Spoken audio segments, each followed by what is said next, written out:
Hi, and welcome to Stamp with Lisa Brown on my Savvy Sunday. Today, I just wanted to talk to you about Stampin' Up's classic stamp pad. These are our ink pads. And when you receive them, they have a plastic film over them, and you just want to remove that plastic film.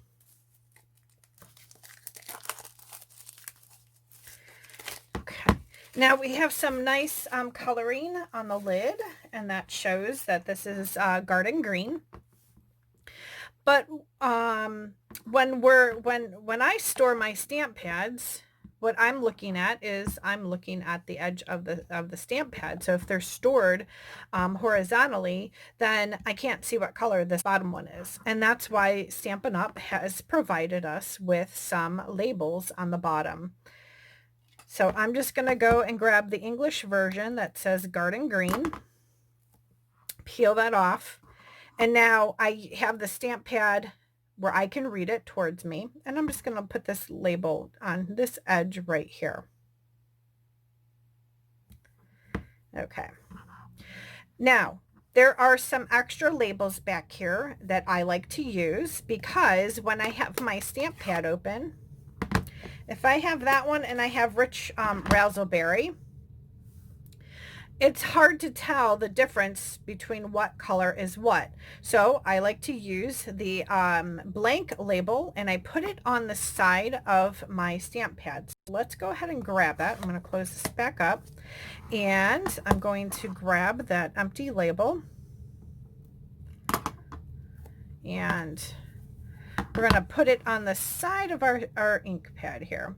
Now I could cut this in half and put it on the other side too, and have one over here, but that's okay. This is good enough.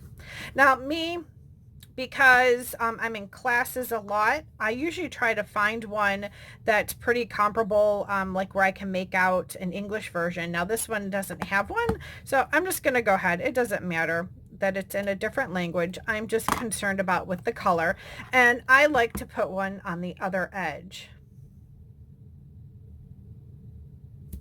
just like so. And that way I have more identification. For these other strips in here, you can use them on the top of your re-inker bottles. So you can take a little circle punch, and you can put one of those labels on top of your re-inker for easy identification with that if you would like. So let's go over the proper way to open up your stamp pad. You're going to hold it in your hand, in one hand, and just like a compact, like a makeup compact, you're going to grab this front edge right here, and you're going to flip it open, just like so. You're going to bring it all the way back flat, and then you're going to push it in until it locks in. And when it locks in, everything, all the edges should be even with each other. To close it, you can do two different things. You can push this a little bit, but you have the risk of hitting this front edge of the ink pad. So what I do is I grab over here, and I just pull it out, all the way out, and flip it all the way closed until it snaps closed. So on the inside of the ink pad, sometimes we tell you to go ahead and give the center a little press, and when we open it, you're going to have, let me get some more on there to show you. Okay.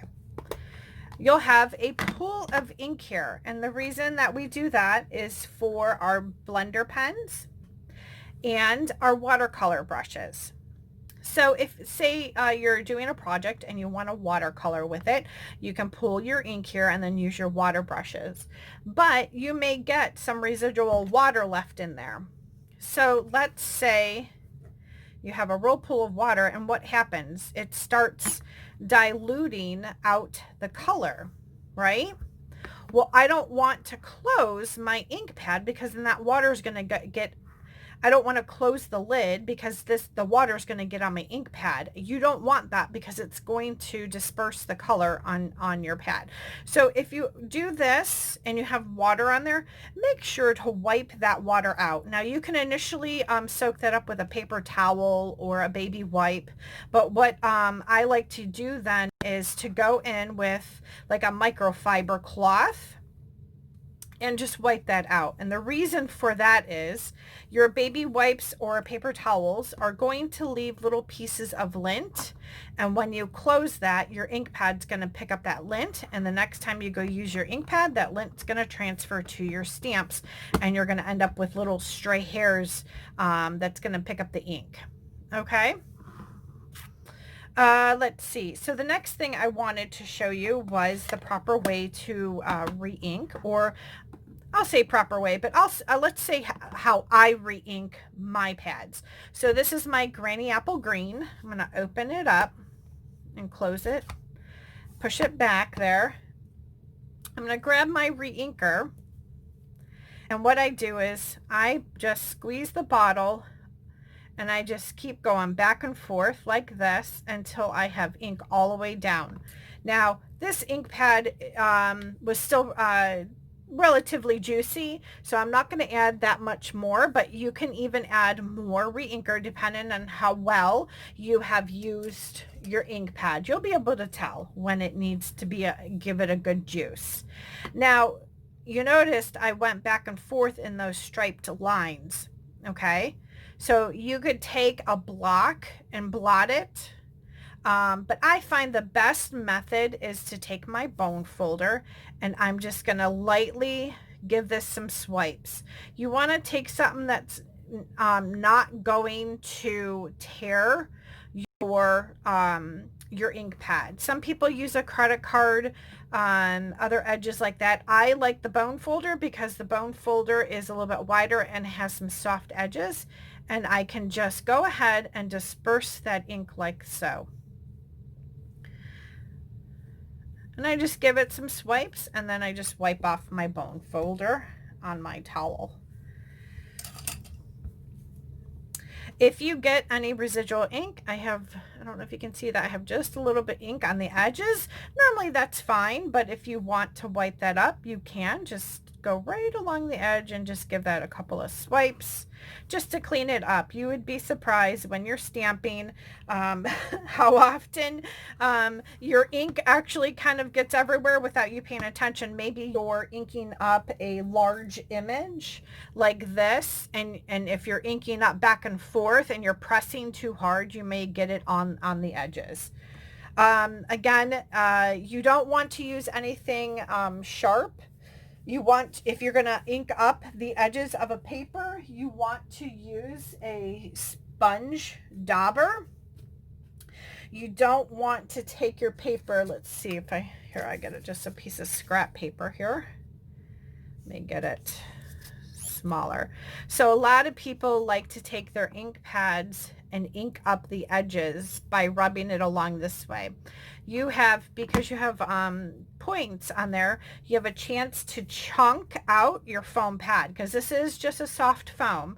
So if you want to do that, you really should use either a piece of sponge, a Stampin' sponge, or what I find the easiest is a dauber, and you just press it in your ink pad. And I go all over my ink pad, so I'm not constantly grabbing ink from the center. That's another way to use up, to make a good use of your ink pad so that your ink is distributed. Then you can rub this on. So again, when you're using a sponge or a sponge dauber, don't just take the ink from the center. Go ahead and take it from the edges, like so. Go all the way around. That will give you even distribution of your ink as well. When you are inking up words, same thing. You don't always have to it's a natural tendency just to go straight in the center of your ink pad.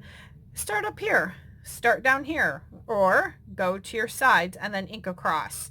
You know, you can ink up this way, or you can start at the bottom and just give it a couple of taps there. So that will help you keep even distribution of ink around your ink pad instead of just constantly going to the center. So let's go ahead and close up our ink pad. And this one is Granny Apple Green. This is one of my favorite colors. Anyways, I hope you enjoyed this Savvy Sunday, and if you have any questions, you can always contact me. Check me out on my blog at creativecardcloset.com. Thank you.